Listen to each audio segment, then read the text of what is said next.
bonjour à toutes et à tous. Ravi de vous accueillir à l'ENSIE dans l'écho de C19. Donc aujourd'hui, je suis avec Vincent Bouillet, qui est le président de l'université.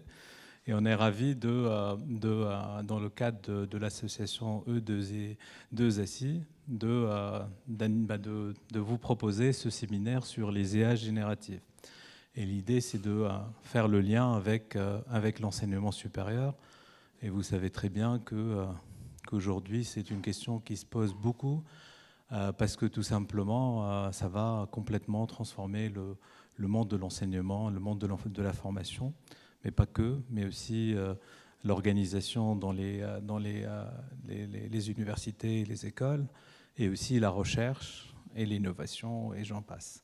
Donc, bienvenue, et je passe la parole à Vincent pour vous dire 2 mots. Merci beaucoup, Imed.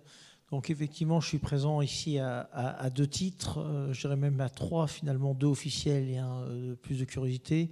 Donc, je suis le président de E2SI, Evry Sénart Sciences Innovation, qui regroupe l'ensemble des établissements d'enseignement supérieur sur l'agglomération Grand Paris Sud. Et puis, je suis également président de l'université Evry Paris-Saclay. Et puis, je suis quand même aussi enseignant, donc j'ai forcément des curiosités pour les questions autour de l'IA et de la manière dont elle se déploie. Tous les établissements sont représentés en bas. Je voudrais remercier aussi à cette occasion les personnes qui se sont mobilisées pour créer le programme et pour intervenir aujourd'hui. Je remercie aussi Isaline, présente, qui a œuvré aussi pour que cet événement scientifique puisse se faire. Et puis je remercie aussi Grand Paris Sud, acteur essentiel aussi, et pour lequel effectivement on aura aussi un retour à travers le journal de l'agglomération de manière à faire état de cet événement scientifique. L'IA, c'est quelque chose, l'IA générative notamment, c'est quelque chose dont on entend parler. Alors est-ce qu'on doit parler d'IA générative ou d'autres IA, sachant qu'il en existe maintenant plusieurs sous-groupes ou plusieurs segments? J'aurais-il que ça vient très clairement modifier le quotidien de nos vies, et ça vient modifier nécessairement le quotidien aussi de l'enseignement supérieur, à la fois sur la formation et la recherche. On peut considérer qu'on peut regarder l'IA de 2 manières, c'est-à-dire comme un repoussoir, et considérer que l'IA constitue un véritable danger, à la fois au niveau des libertés individuelles, au niveau de la capacité des étudiants aussi à réfléchir par eux-mêmes et à produire des contenus qui seraient finalement des contenus individuels et faits d'une réflexion. On peut aussi considérer que l'IA constitue une chance, au même titre qu'on a eu les ordinateurs à la base pour aller chercher un certain nombre d'éléments, qu'on a aujourd'hui de la bibliométrie qui se fait par des bases de données, et qu'en réalité, ces éléments sont aussi une façon de travailler peut-être autrement, de manière parfois plus rapide sur des tâches qui sont plus redondantes, mais aussi d'avoir accès à des éléments qui sont forcément des accès ou des éléments auxquels on n'aurait pas pensé. Et qu'en réalité, au-delà de l'évaluation qui se pose, c'est la méthode et la manière dont on appréhende en fait les questions de l'IA tout au long effectivement du cheminement à l'université, pour les étudiants, également pour les enseignants-chercheurs, mais d'une certaine manière aussi pour l'administration dans son ensemble. Et l'idée, c'est de voir aussi aujourd'hui l'IA générative dans un regard plus positif et de regarder les opportunités que cela constitue.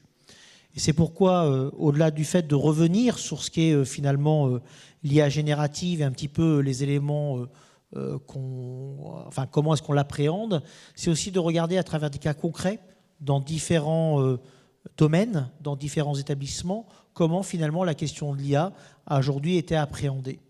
Avec l'idée que l'IA, ce n'est pas demain, c'est aujourd'hui, mais c'était déjà aussi hier. Et qu'en réalité, on est déjà en train de baigner, sans le savoir, au cœur de l'IA. Et donc c'est intéressant, ça veut dire qu'on a déjà un regard avec un petit peu d'expérience et d'expertise.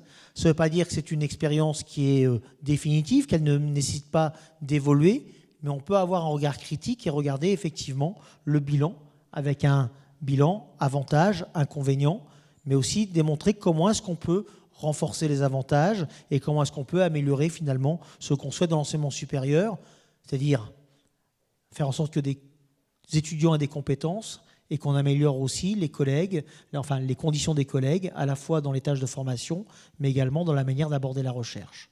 Donc c'est une très belle expérience.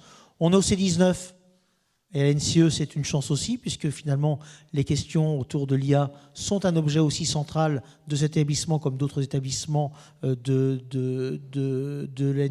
E2SI.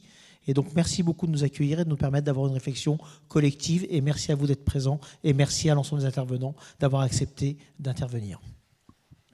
Merci Vincent. Donc, tu as tout dit, en gros. Bon, maintenant, on va passer au programme. Donc, j'invite Stéphania, qui est maître de conférence, je la laisse se présenter pour nous parler de programme. C'est elle qui va un peu donner la parole pour les intervenants. Et puis, à la fin, vous avez une table ronde qui va être articulée autour de notre collaboration au sein de ce beau dispositif qui est l'association E2SI.